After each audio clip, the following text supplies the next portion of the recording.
नमस्कार, मी ॲस्ट्रोस्मिता गिरी. भूमीचं परीक्षण करताना आपल्याला कोणते कोणते मुद्दे लक्षात घ्यावे लागतात हे आपण मागच्या वेळेस पाहिलेले आहे. म्हणजे भूमी कोणत्या कोणत्या प्रकारची असते. आता निवड करताना, भूमीची निवड करताना मग ती घरासाठी असेल, कॉलनीसाठी असेल, उद्योगधंद्यासाठी असेल, कारखान्यांसाठी असेल किंवा MIDC सारख्या मोठ्या यंत्रणेसाठी असेल, मग अशा प्रकारची किंवा शेती करण्यासाठी असेल, अशा प्रकारच्या गोष्टींसाठी जेव्हा आपण भूमीचं परीक्षण करतो त्यावेळेस आपण कशा कशा पद्धतीने ते परीक्षण करतो हे आज आपण पाहणार आहोत. आता भूमी परीक्षण करताना आपल्याला भूमीचा आकार हा लक्षात घ्यावा लागतो. आकार म्हणजे काय? चौकोनी, आयताकार, त्रिकोणी, षटकोनी, लंबवर्तुळाकार, शंकूच्या आकाराचा, पंचकोनी, अष्टकोनी अशासारखे जे विविध आकार असतात त्या आकारांच्या ज्या भूमी असतात, कारण जी भूमी लोक आपल्याला विकतात ती एका विशिष्ट आकाराची असेल असं नाही, त्याच्यामध्ये वेगवेगळे आकार असू शकतात. मग ते हे आकार आपल्याला जर निवडायचे असतील तर ते भूमी आपण कशासाठी घेतो आहोत? घरासाठी घेतोय, कॉलनीसाठी घेतोय, व्यवसायासाठी घेतोय, कारखाने उद्योगधंद्यांसाठी घेतोय का प्रिंटिंग प्रेससाठी घेतोय, अशासारख्या विविध गोष्टींसाठी जर आपण घेत असू ती भूमी तर ती कशा प्रकारे त्याचं परीक्षण करायला पाहिजे हे आपण पाहणार आहोत.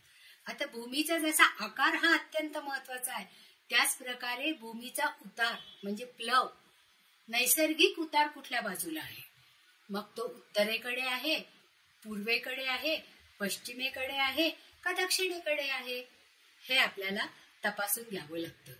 ज्या वेळेस नैसर्गिक उतार हा पूर्व किंवा उत्तर दिशेकडे असतो तेव्हा तो चांगला असतो, कारण उत्तर दिशा ही कुबेराची दिशा आहे आणि पूर्व दिशा ही सूर्याची दिशा आहे, उगवतीची दिशा आहे, जी आपली भरभराट करणारी दिशा आहे आणि तिथून येणारी ऊर्जा ही पॉझिटिव्ह ऊर्जा असते.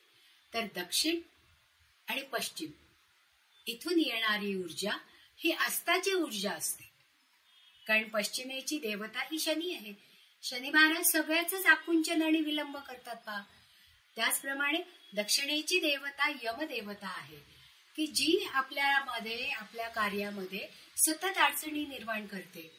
मग आपल्याला उतार पूर्वेकडे आणि उत्तरेकडे नैसर्गिक उतार असेल ती जमीन आपल्यासाठी अतिशय योग्य पद्धतीची आहे असं आपण म्हणू शकतो.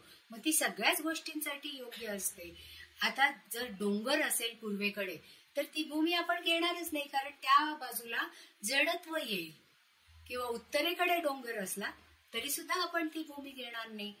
पण तोच जर डोंगर दक्षिणेकडे किंवा पश्चिमेकडे असेल तर आपण त्या भूमीचा विचार करू. अजूनही काही गोष्टींचा विचार आपल्याला करावा लागतो. आता सगळ्यात महत्वाची आणि पहिल्यांदा आपण करतो ती आर्द्रता परीक्षण. म्हणजे त्या जमिनीमध्ये किती आर्द्रता आहे. त्या जमिनीमध्ये आपण एक हात खोल खड्डा खणायचा आणि त्याच्यामध्ये पाणी भरून ठेवायचं रात्रभर, आणि जेव्हा दुसऱ्या दिवशी आपण येऊ त्यावेळेस त्या खड्ड्यामध्ये किती ओल आहे, त्यातलं पाणी किती शोषलं गेलेलं आहे किंवा तो किती कोरडा पडलेला आहे याचा विचार आपण करतो. आणि हा विचार केल्यानंतर त्या भूमीमध्ये किती आर्द्रता आहे हे आपल्या लक्षात येतं. आर्द्रता म्हणजे आता जर घर तिथे बांधायचं असेल तर ती नातेसंबंधातली आर्द्रता असू शकते, म्हणजे रिलेशन किती चांगलं राहील तिथे जर घर बांधलं तर त्या घरातल्या लोकांचं एकमेकांशी असणारं रिलेशन आणि स्नेहबंध किती दाट असतील, त्यांच्यामध्ये प्रेम कसं असेल, दीर्घकाळ टिकणारं असेल का थोडक्यातच ते प्रेम आटणारं असेल हे आपल्या लक्षात येतं. त्याचप्रमाणे वैवाहिक संबंध, इथे राहणाऱ्या जोडप्यांमध्ये त्यांचे वैवाहिक संबंध कशा प्रकारचे आहेत, जास्त चांगले आहेत का ताणलेले आहेत, हे त्या भूमीच्या आर्द्रतेवरून त्यांच्या नात्यामध्ये असलेली आर्द्रता आपल्या लक्षात येते आणि आपण त्याचा विचार करतो आणि ती भूमी घेण्याचा विचार नक्की करतो. आता दुसरं परीक्षण जे आहे ते घनत्व परीक्षण. घनत्व म्हणजे काय? दाटता, ज्याला वजन आहे पहा, की घनता असते. घरामध्ये एखादी वस्तू भरलेली असेल तर ती जड असते पहा, धन, संपत्ती, धनधान्य आणि अन्नधान्य या सगळ्याचा पुरवठा त्या घरामध्ये होतो. जर त्या जमिनीमध्ये घनता असेल, म्हणजे ती जमीन हातामध्ये घेतल्यानंतर जड लागत असेल, तर ती घनता असलेली जमीन आहे असं आपण म्हणू शकतो, की ज्याच्यामुळे तिथे घर बांधल्यानंतर आपल्या घरातली किंवा आपल्या शेतातली समृद्धी हे वाढू शकते, कारण ती घन जमीन आहे.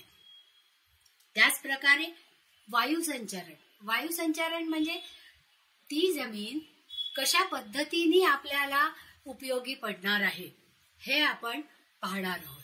आता पंचप्राणापैकी प्राण, अपान, व्यान, उदान आणि समान हे आपले पंचप्राण आहेत. पहा, यापैकी प्राणवायू कुठल्या भागामध्ये जास्त आहे हे पाहण्यासाठी या वास्तूमध्ये किंवा या जागेमध्ये किती प्रमाणात प्राणवायू आहे हे जर आपल्याला परीक्षण करायचं असेल, तर आपल्याला ती माती, त्या जमिनीतली माती उचलून जर आपण वरती फेकली तर धूळ सगळीकडे पसरेल आणि लगेच खाली पडली तर आपण ती जमीन कनिष्ठ आहे असं म्हणू, कारण ती जवळच पडली, वरती उडाली आणि तिथेच जवळ पडली, म्हणजे ती कनिष्ठ आहे.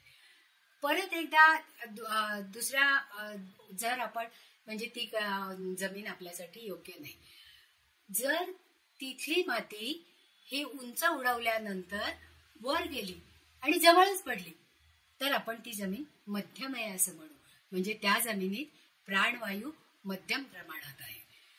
आता उत्तम जमीन कुठली आहे? जर आपण हातामध्ये तिथली माती घेतली, ती उंच उडवली, ती आणखीन उंच गेली आणि दूर जाऊन पडली, तर मात्र आपण असं म्हणू शकतो की ती उत्तम जमीन आहे. त्याच्यामध्ये जास्तीत जास्त प्राणवायू आहे आणि आपल्याला आवश्यक असणारी एनर्जी त्याच्यामध्ये आहे. आता जैविक परीक्षण म्हणजे ज्या भूमीमध्ये अन्नधान्य हे पटकन उगवून येतं.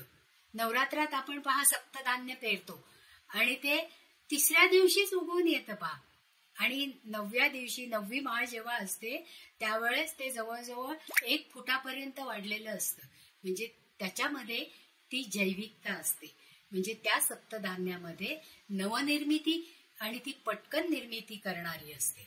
आता भूमी नांगरून त्याच्यामध्ये जर आपण धान्य पेरलं तर 3 दिवसात जर ते उगवून आलं तर ती जमीन अतिशय उत्तम आहे, म्हणजे ती घ्यायला काहीच हरकत नाही, त्याच्यामध्ये आपण काहीही करू शकतो. पण 5 दिवस झाल्यानंतर जर ती धान्य उगवून आलं तर त्याला आपण मध्यम जमीन म्हणू शकतो. म्हणजे मग ही जमीन कशासाठी उपयोगी पडेल? कारण ती कठीण आहे, मग ती कारखाने किंवा मोठमोठे उद्योगधंदे यांच्यासाठी ती उपयोगी आहे असं आपण म्हणू शकतो. आता तेच जर आपण 7 दिवसांनी तिथे धान्य उगवलं तर ती जमीन मात्र कनिष्ठ आहे, म्हणजे ती जमीन आपल्या राहण्याच्याही योग्यतेची नाहीये